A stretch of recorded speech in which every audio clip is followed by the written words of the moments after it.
something approximating temperament and fame. And so one of the cardinal personality dimensions is agreeableness. And agreeable people, it's really a maternal dimension. And agreeable people are compassionate and polite.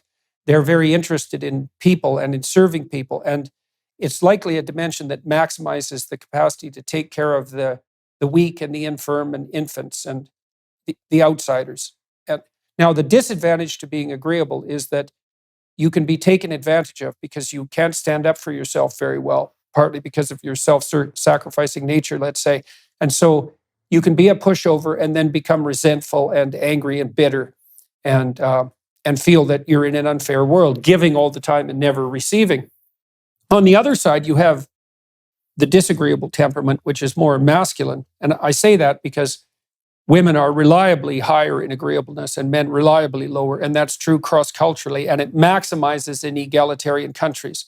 And so what happens in journalism is that journalists tend to be selected for two personality traits, perhaps more, but at least two. They're extroverted because they like to talk to people and they like to talk and they have lots to say and they're verbally fluent, but they're also disagreeable. And the problem with those two traits, extroversion and disagreeableness, is they tilt people towards narcissism. So, and it's, what was it, Nietzsche, I think the German philosopher said, great men are seldom credited with their stupidity. And so you need these traits of extroversion and being disagreeable to put yourself in the public eye and to enable you to be adversarial.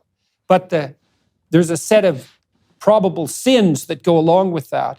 And those include the sins, let's say, of narcissism. Now, if you're conscientious and you keep your word, you can ameliorate that. I like having disagreeable people around because they will tell you what they think. They don't pull any punches.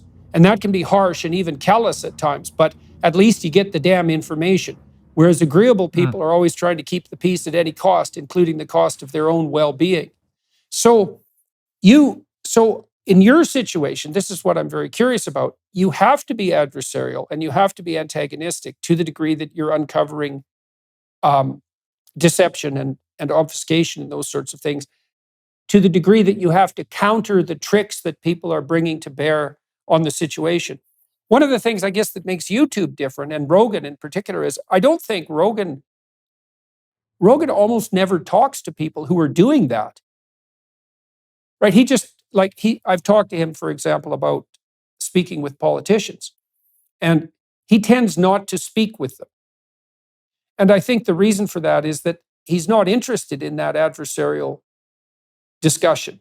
And he doesn't want his platform to be used for people who are trying to score political points. Now, and fair enough, and that's worked very well for Rogan, and I understand exactly why he does that. And I don't like to conduct adversarial interviews either. But it's still the case that there is a need for that adversarial conduct on the journalistic front if part of the role of journalism is to keep dishonest narcissists as honest as possible. And so, obviously, one of the things that you're